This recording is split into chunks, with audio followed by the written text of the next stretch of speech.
안녕하세요. 킨요리하는 내과 언니 홍기현입니다. 오늘은 여러분들에게 비염에 대한 내용을 좀 같이 공유하려고 그래요. 지금 이제 계절이 가을로 바뀌면서 환절기에 항상 생길 수 있는 이제 비염, 우리가 흔히 알러지 비염, 알레르기성 비염이라고 알고 있는 그 비염에 많이 노출되는 계절인데요. 저 또한 이제 알러지 비염을 되게 오래 앓았었던 그런 환우로서 여러분에게 그런 정보를 같이 공유해 드리고 싶은데요. 어쩌다 보니까 제가 앓고 있었던 질병이 너무 많아서 어쨌든 제가 환자로서도 경험을 하고 또 진료실에서 환자를 치료했던 경험이 있는 질환에 대해서 한번 같이 공유하는 시간을 갖도록 하겠습니다. 음 말씀드리고 보니까 제가 너무 병이 많네요. 일단은 첫 번째 알러지 반응에 대해서 한번 얘기를 드릴게요. 알러지 반응 하시면 아시는 분들 많을 거예요. 예전에는 알레르기 반응이란 표현을 좀 많이 썼었고 요즘에는 알러지란 표현 쓰시죠.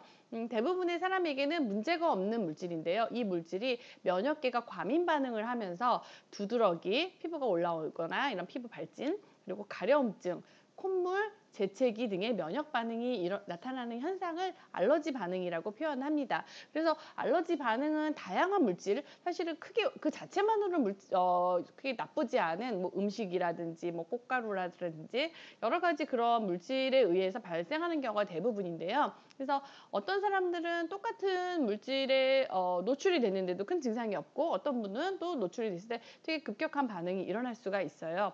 그래서 사실은 이제 알러지 반응으로 나타나는 것 중에 흔히 안 하는 우리 음식 먹고 나서 피부가 막 올라오는 발진, 두드러기 이것 때문에 병원에 제일 많이 오시는데 그때 쓰는 약이랑 우리가 흔히 알고 있는 콧물이 나는 알러지 비염 때 쓰는 약이랑 사실 아주 크게 많이 다르지는 않아요. 알러지 반응을 낮추는 약이기 때문에. 그래서 이런 내용을 좀 알고 계시면 좋을 것 같고 지금은 비염만 얘기 드릴 거기는 한데요. 알러지 중에서 음식을 먹었을 때 오는 발진은 주로 전신적으로 많이 나타나시고 그리고 한 부위에만 갑자기 빨갛게 올라온다. 되게 많아요. 병원에 오시는 분들 중에서 이런 경우는 접촉성 알러지라든지 그런 경우가 많아요. 금속도 그렇고 뭐 풀밭에 가서 어떤 일을 하다가 야외에서 내가 많이 만지지 않았던 온나무라든지 이런 걸 만지면서 오시는 분들도 꽤 많은데 사실 치료는 크게 많이 다르지는 않아요.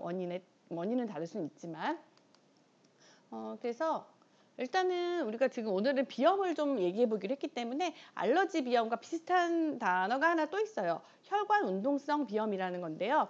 음, 사실 증상은 같아요. 그래서 치료도 거의 비슷합니다. 하지만 원인이 좀 다르죠. 일단은 가장 큰 증상은 비염의 3대 증상이 있어요. 뭐냐면 맑은 콧물, 재채기, 그리고 코막힘 이렇게 세 가지가 가장 전형적인 증상입니다. 그래서 콧물이 누렇게 나는지 맑게 흐르는지를 병원에 가면 아마 체크를 받으실 가능성이 좀 높아요. 그리고 맑은 콧물이 났을 경우에는 알러지나 혈관 운동성 비염이겠구나라고 생각을 좀 많이 하고요. 재채기, 기침과 재채기는 조금 달라요. 기침이라고 하는 건 우리가 가래가 섞인 이제 깊게 안쪽에서부터 나오는 걸 말하고 재채기는 쉽게 말해서 어 H라고 표현하죠. H 이렇게 간질간질하면서 나오는 거 이런 걸 재채기라고 표현을 하죠. 그리고 코막힘, 코가 꽉 막혀 있어요. 근데 코가 막혀 있는데 이제 코가 막혔다고 해서 애기들 막 코를 파기도 하잖아요. 근데 코막힘이 있는데 안쪽에 뭐 코딱지 같은 게 많이 있거나 꽉 막혀 있거나 누런 코가 나오는 거는 아니에요. 대부분은 첫 시작은. 그 이유는 뭐냐면은 뒤에 그림으로도 설명 한번 드리겠지만 코 안쪽에 있는 비중격이 이렇게 부어오르면서 공간이 이렇게 없어지는 거예요. 좁아지면서 코가 막혔다, 꽉 막혔다는 느낌이 드는데 코를 아무리 세게 풀어도 코가 생각보다 많이 나오진 않고요. 맑은 콧물만 조금 나오고 꽉 막힌 느낌이 드시죠. 그래서 이런 경우에 이제 우리가 흔히 병원에서 쓰는 항히스타민제라든지 스테로이드라든지 그리고 이제 비충혈 제거제라든지 이런 약제를 사용하게 돼요. 그래서 이제 코막힘을 줄여주게 되는 거죠. 그리고 차이가 뭐냐면은 알러지 비염은 알레르기가 원인이에요. 그래서 알레르긴이라고도 표현하는데 알러지 유발 항원이 물질이죠. 그래서 꽃가루라든지 뭐 약물이라든지 아니면 식물성 섬유, 세균, 음식물, 염색약, 화학물질 이런 것들이 알러지 반응을 일으키면서 원인이 되는 거고요. 알러지 반응 검사를 하면은 음성인데 증상이 있는 분들이 있어요. 자율신경계 이상으로 증상이 발생한다고 얘기를 하는데 급격한 온도 변화라든지 뭐 음식물, 담배 연기, 매연, 갑자기 어떤 환경이 변하면서 나타나는 걸 혈관 운동성 비염이라고 그래요. 그래서 영어로는 바소모터 라이나이티스라는 표현을 쓰는데 사실은 이 두 가지를 구분하는 게 쉽지는 않고요. 치료도 사실은 얼추 아주 많이 다르진 않아요. 물론 알러지 비염 같은 경우에 면역 요법을 사용하기도 하는데 제가 워낙 어렸을 때부터 비염을 많이 앓았었거든요. 그래서 사실 이제 초등학교, 중고등학교, 대학교 될 때까지 계속 비염이 있었고 지금은 많이 좋아져서 비염 증상이 거의 없어지긴 했지만 비염 때문에 제가 좋다는 뭐 이런저런 거 많이 챙겨 먹었어요. 그러니까 항히스타민제 항상 챙겨 먹고 중고등학교, 대학생 때까지, 레지던트 때까지 계속 그렇게 지냈는데 사실은 이제 면역요법에 대해서는 이제 뭐 여러 가지 말들이 많은데 제가 지켜본 바로는 사실은 크게 호전을 보는 경우를 많이 못 본 것 같아요. 그래서 저 자체도 사실은 굳이 면역요법으로 알러지 비염을 치료하려고 하지는 않았고요. 환경 조절 이런 부분으로 신경을 좀 썼던 것 같아요. 그래서 이런 부분 알고 계시면 좋을 것 같고요. 결론적으로 원인은 비슷해요. 날씨가 추워지면서 아니면 뭐 안 좋은 냄새가 나면서 생기는 혈관 운동성 비염도 알러지 비염처럼 증상이 비슷하기 때문에 환경적인 요인을 조금 교정해주고 증상 대증 치료를 하는 게 원래 맞다라고 보시면 될 것 같고요. 또 하나 이제 비염이 있는 분들한테 많이 나타나는 증상이 콧물이 뒤로 넘어가는 증상이 있어요. 후비루라고 하는데 여기 보시면 코 점막이 있는 데서 이제 맑은 콧물이 앞으로도 흐르지만 뒤로도 넘어가거든요. 그래서 후비루 증상이 있으면은 역류성 식도염처럼 막 기침 같은 증상, 재채기보다 기침에 가까운 증상을 하기도 하고요. 그런 증상들이 좀 올 수가 있어요. 근데 이제 요 후비로 뒤로 넘어가는 게 있을 수가 있고요. 코막힘, 재채기 이런 증상들이 있고요. 그리고 이 비중경 안에 아까 전에 이제 혈관이 비우되고 붓는다고 그랬잖아요. 이렇게 부어가지고 공간이 좁아지기 때문에 코막힘 증상이 더 심하게 나타날 수가 있죠. 또 하나는 지금 여기서는 간단하게만 넘어가는데요. 나중에 한번 또 중이염도 한번 얘기를 해드릴게요. 워낙 많기 때문에. 부비동염, 중이염이 아니고 부비동염 먼저 얘기하자면은 코 주변에 보면요 광대뼈나 이런 공간 안에 비어 있는 공간이 있어요. 부비동이라고 불러요. 부비동이라는 거는 부라는 거는 영어로는 액세서리, 뭐냐면은 비강 옆쪽으로 붙어 있는 동굴 같은 공간을 부비동이라고 표현하는데 이 공간 안에 염증 물질이 차면서 부비동염이 생기는 경우가 있어요. 이런 경우는 되게 치료가 조금 골치 아파요. 항생제를 오래 쓰거나 수술적으로 고름을 빼내거나 여러 치료가 필요하고 이제 마찬가지로 이제 귀 쪽 중이염으로도 연결되는 경우가 많은데 이 비염을 치료를 잘 안 해서 여기에 이제 세균성 감염이 생기면서 부비동이나 중이염 같이 연결되는 경우가 있기 때문에 비염은 초기에 잘 요거를 조절해 주지 않으면은 다른 합병증들이 좀 많이 생길 수가 있어요. 그래서 이런 부분을 조절을 안 하신 분들이 주로 부비동염, 중이염, 다른 질환, 폐렴 이런 걸로 연결될 수가 있기 때문에 그냥 재채기하니 콧물 나오네 그때그때 약만 먹고 넘어가기에는 사실 조금 큰 질환과 연결될 수 있다라고 보시면 좀 도움이 되실 것 같고요. 원인으로 나와 있는 것들은 대부분 뭐 이렇게 여러 가지가 있죠. 보통 이제 꽃가루라든지 이런 것도 얘기하고 진먼지 진드기라든지 뭐 약물이라든지 약품이라든지 얘기도 하고요. 여기 보시면은 말하는 여러 가지 원인들이요. 사실 보면은 희한한 게 아까 말씀드린 혈관 운동성 비염과 비슷한 것들이 악화인자라고 돼 있어요. 알레르기 비염에도. 그래서 결론적으로 두 개의 원인, 혈관 운동성이건 알러지건 두 개를 막 따로 떨어뜨려서 생각하기는 되게 어려운 것 같아요. 물론 이제 의학적으로 시험을 볼 때는 뭐 두 개를 따로들어서 얘기를 해요. 그리고 그렇게 설명하시는 의사도 있지만 제가 직접 병을 앓고 있었던 그 환자 입장으로 생각을 했을 때는 크게 의미는 없는 것 같아요. 어차피 교차해서 이 반응들이 나타나기 때문에 날씨가 춥고 새벽에 운동 갔다 오거나 아니면 좀 추운 동네 가면은 아침에 되면 여지없이 코가 막히거든요. 그래서 이런 부분들 결국은 너무 힘들어요. 그 이제 뭐냐면 막히는 증상들이 계속되면은 집중력이 떨어지기 때문에 학생들 같은 경우에는 사실 학업 성취도를 좀 높이기가 상당히 어렵고 저 같은 경우에는 그거를 견디기 위해서 이제 항히스타민제를 계속 복용을 하면서 공부를 했었는데 항상 그 항히스타민제의 문제는 뭐냐면요. 너무 졸려요. 그 부작용으로. 그래서 사실은 이제 그 부분이 나중에 제가 이제 비염을 많이 호전시키고 나서 내가 좀 어렸을 때 이런 부분을 내가 좀 알아서 고쳤더라면은 좀 더 삶의 질이 좋아졌을 텐데 이게 생명이 왔다 갔다 하는 정도는 아니지만은 삶의 질이라는 거는 정말 많은 거를 바꿔줄 수 있구나. 그거를 제가 이제 좋아지고 나서 느꼈던 것 같아요. 그래서 이런 약화인자들은 조심을 하시면 좋고요. 100% 피하기는 쉽지는 않죠.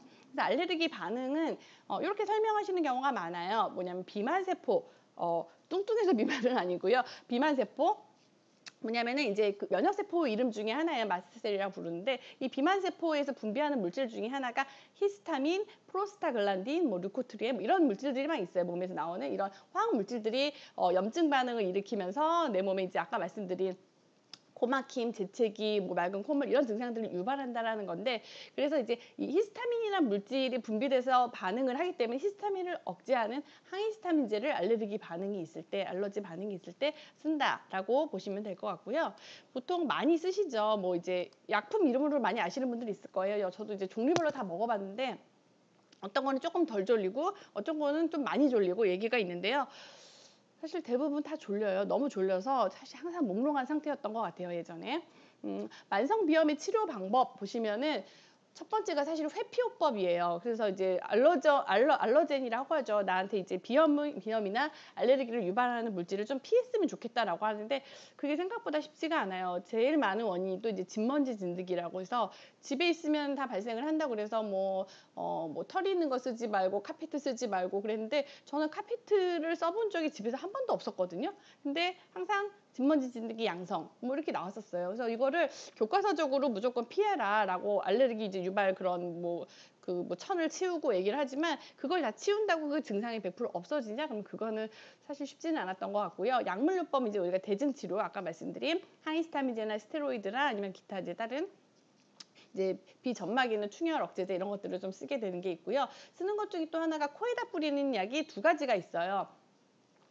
일반 약으로 이제 약국에서 파는 약이 있어요. 뭐 오땡땡땡이라는 약이 있는데 그거 막 그냥 코에다 뿌리니까 시원해져요라고 광고를 하는데 그 약은 약 자체도 써 있어요. 보면은 그 약 성분 자체가 일주일 이상은 연속해서 쓰지 말라고 돼 있는데 대부분 이제 갖고 그냥 구매하기가 쉬우니까 약국에서 구매해서 쓰시는 분들이 있는데 그걸 쓰면은 비점막이 더 비후해지면서 꽉 막히는 경우가 있기 때문에 나중에 그걸 수술 치료도 좀 어렵고 그래서 조심하셔야 되고 대신에 코에 뿌리는 스테로이드제가 있어요. 비염일 때 그런 거는 오히려 전신적인 영향을 줬기 때문에 먹는 스테로이드나 주사 스테로이드보다는 코에 뿌리는 스테로이드는 부작용은 좀 적은 걸로 돼 있고 장기적으로 좋다고 돼 있는데 저도 예전에 써봤었어요.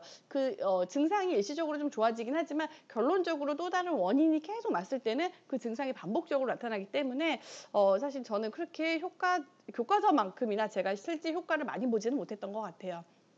그리고 이제 수술요법으로 비중격이 휘었을 때 이제 그런 것 때문에 많이 생긴다 수술을 하는데 수술요법도 100% 알러지를 이제 차단하기 어려운 게 알러지 자체는 사실 면역 반응이거든요. 몸에서 일어나는. 근데 수술이라는 거는 어떻게 보면 물리적인 부분만 치료를 하기 때문에 비중격도 휘어 있어서 코 수술을 하는 경우는 모르겠지만 그렇지 않은 경우는 조금 힘들었던 것 같아요. 면역요법은 아까 잠깐 말씀을 드렸죠. 사람마다 조금 경과가 달라서 제가 뭐라고 말씀드리기는 어려울 것 같고요. 그래서 이런 걸 피하라고 하는데 피해도 저는 좀 쉽지는 않았어요.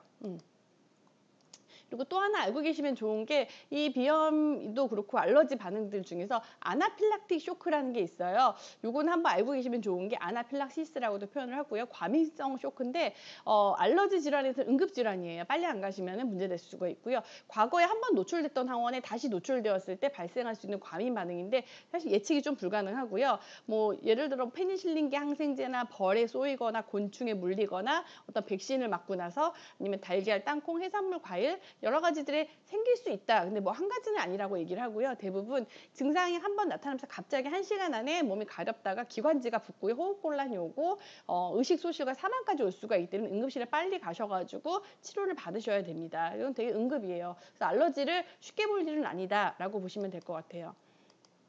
이렇게 붓기 시작해요. 몸 전체가 갑자기 땡땡땡 부어요. 그래서 이런 분들 알러지 있는데 갑자기 부으면 빨리 응급실로 가시라고 안내해드리면 좋을 것 같고요.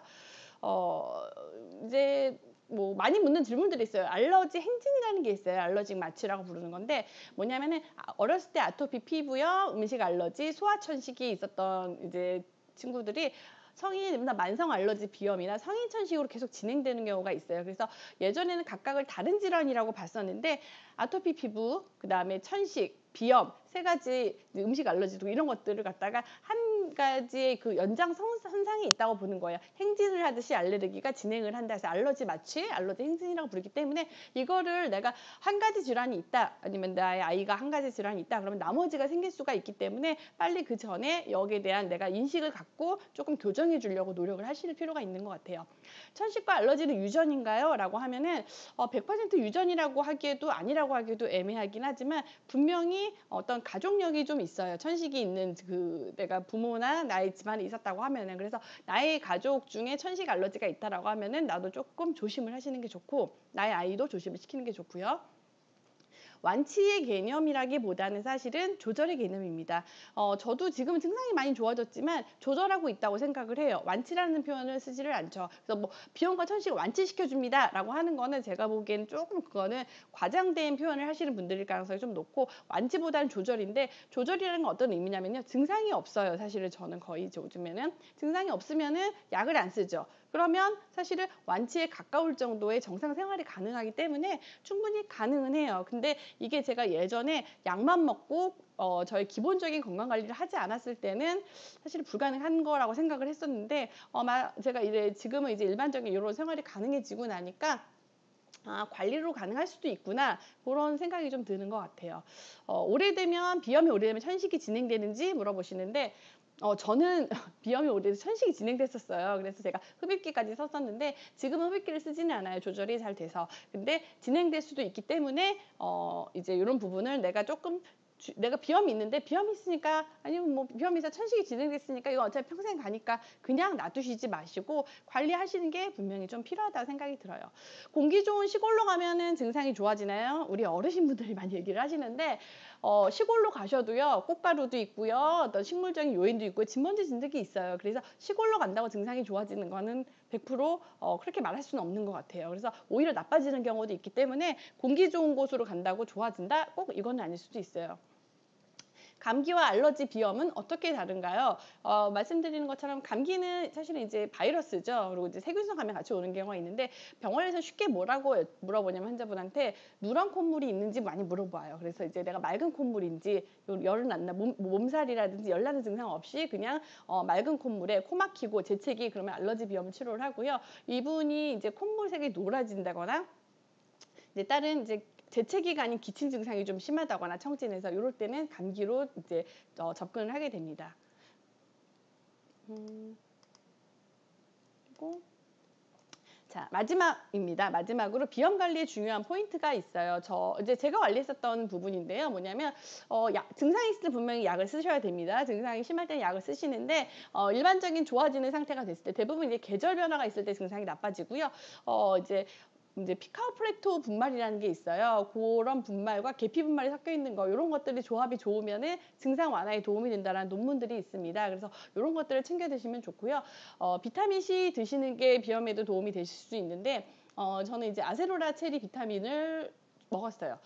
이게 이제 일반적인 오렌지나 레몬보다는 비타민 C 함량이 높기 때문에 오렌지의 20배, 레몬의 28배라고 표현을 하더라고요. 그래서 아세로라 체리 비타민 C를 먹었고요. 그리고 유산균을 드시는 거는 면역력에 도움이 된다는 얘기를 많이 들으셨죠. 사실은 아토피 피부염에 유산균이 도움이 된다라는 얘기를 제일 많이 들으셨을 거예요. 근데 아까 말씀드린 것처럼 아토피나 알러지, 비염, 천식이 사실 다 알러지 마치 같은 선상이 있기 때문에 유산균을 통해서 내가 어떻게 보면 항생제로 균을 없애는 것보다 좋은 균으로 나쁜 균을 내가 조금 치유할 수 있으면 좋은데, 유산균을 드실 때는 이게 장 부착력이 좋은 건지, 그리고 이제 유산균의 DNA까지 연구가 돼 있는 유산균인지, 이런 것도 좀 챙겨 보시면 좋을 것 같고요. 저는 이제 단백질 잘 챙겨 드시는 걸 권해드리는데 동물성보다 식물성을 권해드립니다. 그리고 일반적으로 비타민과 미네랄, 식물 내재 영양소를 음식으로 잘 드시면 제일 좋아요. 근데 음식으로 드시기에는 요즘에는 음식에 그런 영양소가 충분하지가 않기 때문에 이런 것들도 조금 부족한 부분 챙겨 드시면 좋을 것 같고요.